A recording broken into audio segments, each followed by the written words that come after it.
Now let's talk about how those factors and others are affecting the market for heat pumps more broadly. So there are lots of choices when it comes to heating and cooling equipment. Heat pumps of various types, all kinds of furnaces and boilers using a range of fuels, wood stoves, etc. With existing homes, a lot depends on whether the home has ductwork, hot water pipes, or a chimney. One thing we can generally assume is that the home will have electrical service. Given that, it's prudent to ask about paying for additional fossil fuel infrastructure and monthly service fees if it's no longer needed. This chart from the U.S. Energy Information Administration shows trends in retail gas prices since the 1980s. As you can see, after remaining remarkably stable for more than a decade, methane gas prices started creeping up with the onset of the global COVID pandemic. Then, global price shocks caused by Russia's invasion of Ukraine made wholesale gas prices triple, and the entire world market started changing dramatically. Prices have come down since that peak. But now, the relatively high cost and historic volatility of oil and gas motivate many folks to go all electric. That is, if the convenience, safety, cost, and performance of the electric equipment isn't reason enough. In a way, electricity price trends are similar to gas. Here, you can see that same spike in 2022 because so much electricity is generated by gas-fired power plants.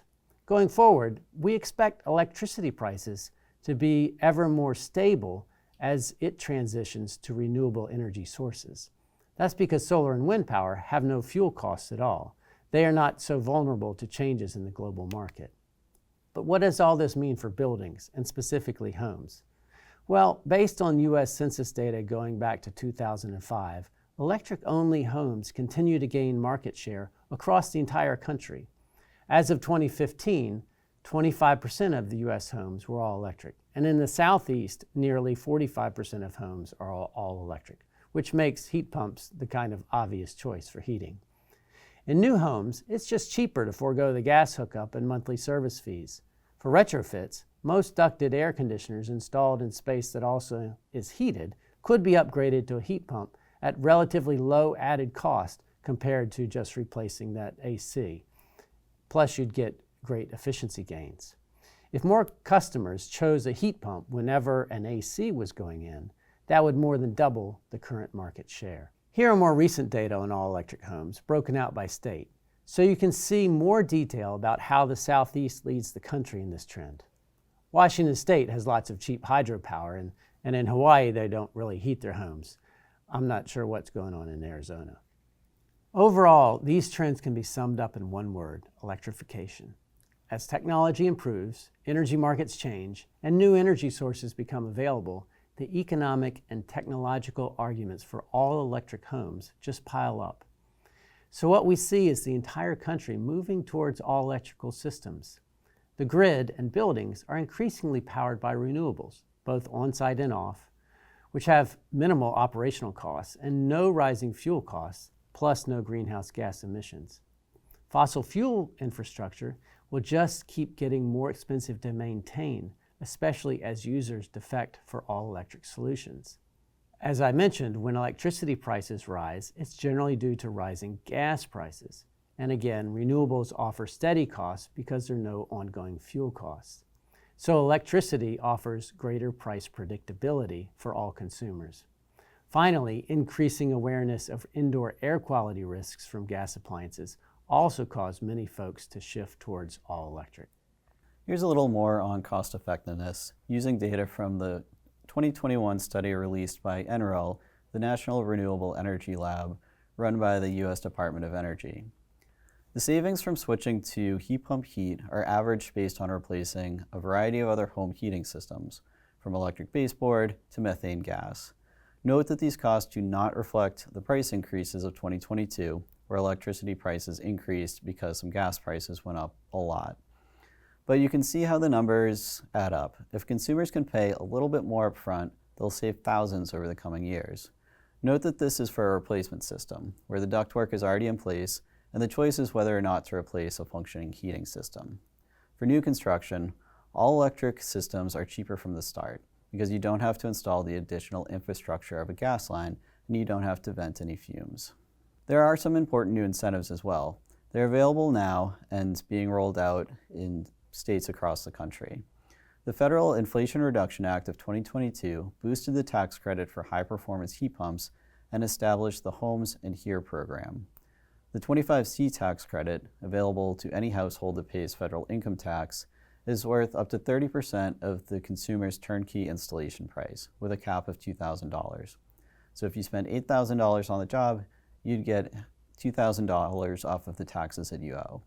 And you can use this credit more than once. So if your home has 2 systems to upgrade, you can stagger that work, replace one system this year, replace the next system next year, and then you'd be able to use that tax credit twice.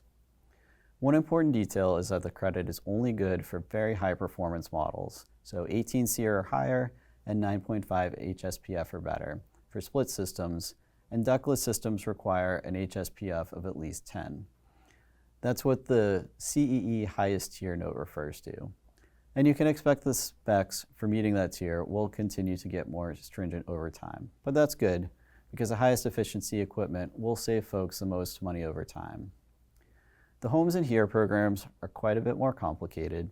Each state will design and implement its own version of these rebate programs on its own timeline. Once launched, Here can provide up to $14,000 in point-of-sale rebates to consumers, and Homes can provide rebates up to $8,000, with maximum amounts going to lower-income households. So stay in touch with your state's energy or housing department to get updates on the details for your area and to see how that rollout process is going.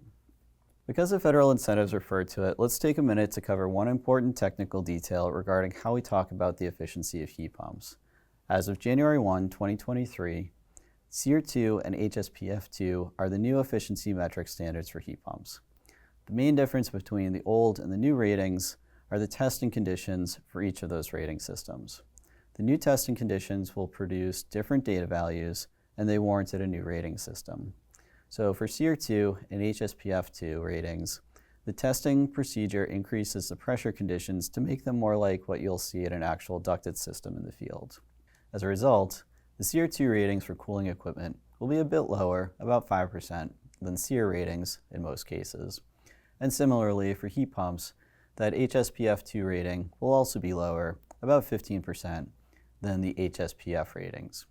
For example, a heat pump with a SEER rating of 14 and an HSPF rating of 10 would likely get a SEER 2 rating of about 13 and an HSPF 2 rating of about 8.5. The difference between SEER 2 HSPF 2 ratings from SEER HSPF ratings will vary from one equipment to another, but it mainly depends on the system type, such as split system, single package, etc. Here's a bit more detail on those federal incentives.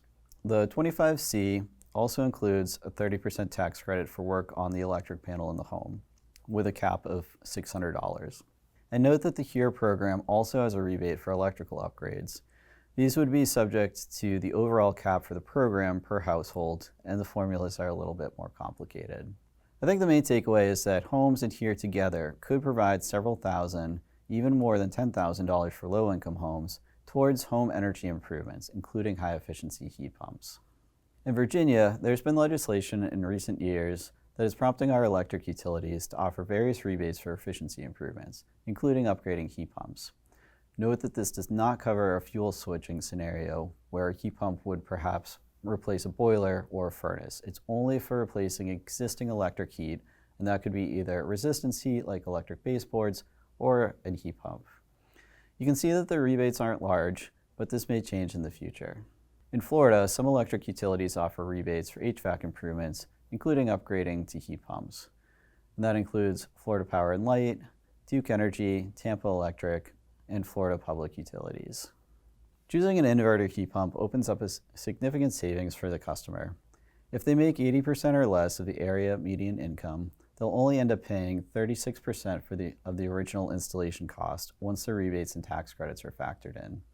Someone making 80% up to 150% of the area median income will end up with savings almost 40% off that original installation cost. But if you install a legacy heat pump, they'll see no savings. Even if you install a highly efficient furnace, at least 97 AFUE or higher, they could only save $600. If a customer has older equipment, say an existing heat pump or furnace, and it's in need of repair, the available incentives can make replacement with an inverter heat pump much more attractive than repairing.